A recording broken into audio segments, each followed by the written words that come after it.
Hey, eighth grade. So Sophie has found her purpose for staying at the castle, which is a cleaning lady, and right now she is using it as a cover to figure out the curse between Howl and Calcifer. Let's see what happens. When will you be back, Howl? Michael asked a little despairingly. Howl pretended not to hear. He said to Sophie, "You're not to kill a single spider while I'm away," and the door slammed behind him. Michael looked meaningly at Calcifer and sighed. Calcifer cackled with malicious laughter. Since nobody explained where Howl had gone, Sophie concluded that he was off to hunt young girls again, and got down to work with more righteous vigor than ever. She did not dare harm any spiders after what Howl had said, so she banged at the beams with the broom, screaming, "Out, spiders! Out of my way!" And the spiders scrambled for their lives every which way, and the webs fell in swaths. Then, of course, she had to sweep the floor yet again. After that she got down on her knees and scrubbed it. "I wish you'd stop," Michael said, sitting on the stairs out of her way. Calcifer, cowering at the back of the grate, muttered, "I wish I'd never made that bargain with you now." And Sophie scrubbed on vigorously. "You'll be much happier when it's all nice and clean," she said. "But I'm miserable now," Michael protested. Hal did not come back again until late that night. By that time Sophie had swept and scrubbed herself into a state when she could hardly move. She was sitting hunched up in the chair, aching all over. Michael took hold of Howl by a trailing sleeve and towed him over to the bathroom, where Sophie could hear him pouring out complaints in a passionate mutter. Phrases like "terrible old biddy" and "won't listen to a word" were quite easy to hear, even though Calcifer was roaring, "Howl, stop her, she's killing us both."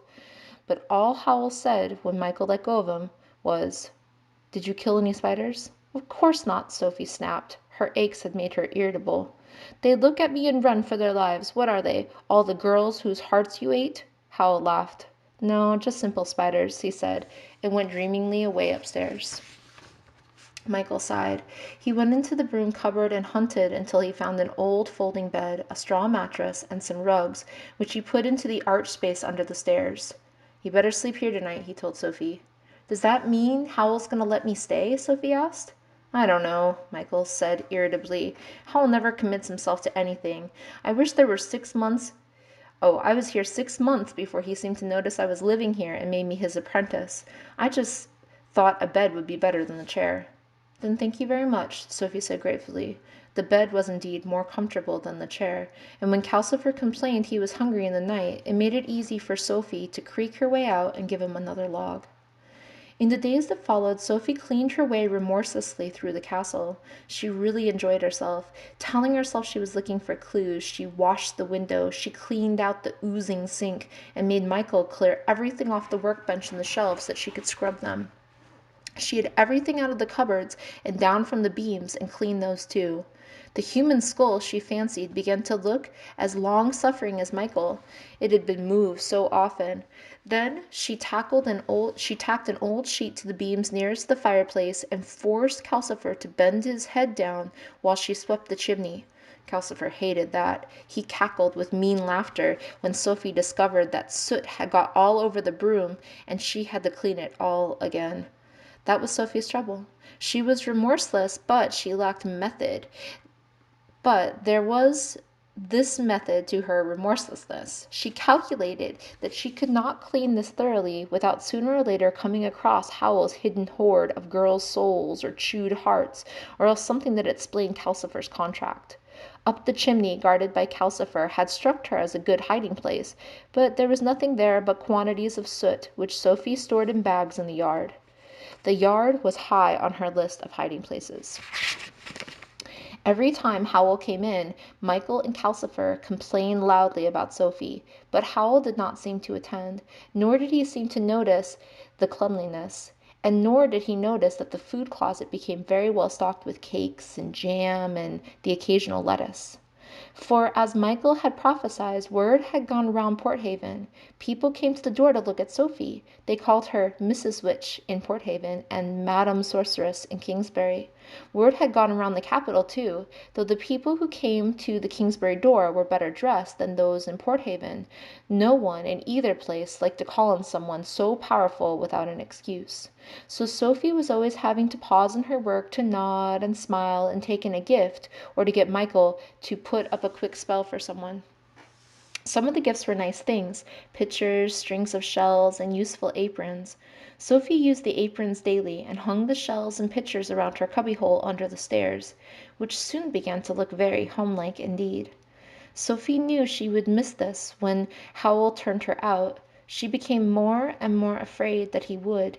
She knew he could not go on ignoring her forever. She cleaned the bathroom next. That took her days, because Howl spent so long in it every day before he went out. As soon as he went, leaving it full of steam and scented spells, Sophie moved in. Now we'll see about that contract, she muttered at the bath. But her main target was, of course, the shelf of packets, jars, and tubes. She took every one of them down on the pretext of scrubbing the shelf, and spent most of the day carefully going through them to see if the ones labeled skin, eyes, and hair were in fact pieces of girl. As far as she could tell, they were just creams and powders and paint. If they once had been girls, then Sophie thought Howl had used the tube for decay on them and rotted them down the wash bin too thoroughly to recall. But she hoped they were only cosmetics in the packets. She put the things back on the shelf and scrubbed. That night, she sat aching in the chair. Calcifer grumbled that he had drained one hot spring dry for her. "Where are the hot springs?" Sophie asked. She was curious about everything these days.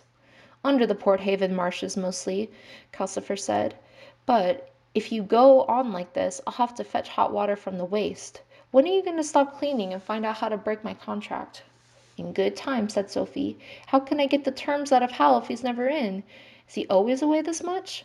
"Only when he's after a lady," Calcifer said. When the bathroom was clean and gleaming, Sophie scrubbed the stairs and the landing upstairs. Then she moved into Michael's small front room. Michael, who by this time seemed to be accepting Sophie gloomily as sort of a natural disaster, gave a yell of dismay and pounded upstairs to rescue his most treasured possessions. They were an old box under his worm-eaten little bed. As he hurried the box protectively away, Sophie glimpsed a blue ribbon and a spun sugar rose on it, on top of what seemed to be letters. "So, Michael has a sweetheart," she said to herself as she flung the window open. It opened into the street in Port Haven, too, and heaved his bedding across the sill into the air. Considering how noisy she had lately become, Sophie was rather surprised at herself for not asking Michael who this girl was and how he kept her safe from Howl. She swept such quantities of dust and rubbish from Michael's room that she nearly swamped Calcifer trying to burn it all. "You'll be the death of me! You're as heartless as Howl!" Calcifer choked. Only his green hair and a blue piece of his long forehead showed. Michael put his precious box in the drawer of the workbench and locked the drawer. "I wish Howl would listen to us," he said. "Why is this girl taking him so long?" The next day Sophie tried to start on the backyard, but it was raining in Port Haven that day, driving against the window and pattering in the chimney, making Calcifer hiss with annoyance. The yard was part of the Port Haven house, too, so it was pouring out there when Sophie opened the door. She put her apron over her head and rummaged a little, and before she got too wet she found a bucket of whitewash and a large paintbrush. She took these indoors and set to work on the walls. She found an old stepladder in the broom cupboard, and she whitewashed the ceiling between the beams, too.